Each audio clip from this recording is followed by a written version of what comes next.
Yesterday levels கொடுத்துருந்தோம். Levels இன்றைக்கி எப்படி ஒர்க் ஆயிருக்குன்னு பார்க்கலாம். ஸோ இன்றைக்கி இந்த வீக்கோட எக்ஸ்பீரியோட ஃபஸ்ட் டே. ஸோ ஸ்ட்ரைக்ஸ் எல்லாமே வந்து ப்ரைஸஸ் அதிகமாக இருந்தது. ஸோ இன்றைக்கி மார்க்கெட்டில் வந்து காலையில் கேப் அப் ஆயிருந்தாங்க. குளோபலாக மார்க்கெட் எல்லாமே பாசிட்டிவாக இருந்ததுனால கிஃப்ட் நிஃப்டியும் காலையில் பாசிட்டிவாக ஓப்பனாக இருந்தது. ஸோ பாசிட்டிவாக ட்ரேட் ஆகிட்டு இருந்ததுனால மார்க்கெட்டில் ஒரு கேப் அப் காலையில் நடந்தது.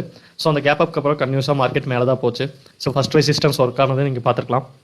ஃபஸ்ட் ரெசிஸ்டன்ஸில் டச் ஆனோடனே அகைன் ஒரு சின்ன ரிவர்சல் ட்ரை பண்ணாங்க. பட் அகைன் வந்து ரெசிஸ்டன்ஸை க்ளோஸ் அண்ட் கிராஸ் ஆயிடுச்சு மார்க்கெட்டு. தென் வந்து செகண்ட் ரெசிஸ்டன்ஸுக்கு நியராக தான் போனாங்க. பட் ஒரு 14 பாயிண்ட்ஸ் முன்னாடியே வந்து மார்க்கெட் ரிவர்ஸ் ஆயிடுச்சு. ஸோ ரிவர்ஸ் ஆன மார்க்கெட் வந்து ஃபஸ்ட் ரெசிஸ்டன்ஸ்லேயே தான் ரொம்ப நேரம் இருந்தாங்க. ஸோ அங்கே எங்கேயும் க்ளோஸ் அண்ட் கிராஸ் ஆகலை.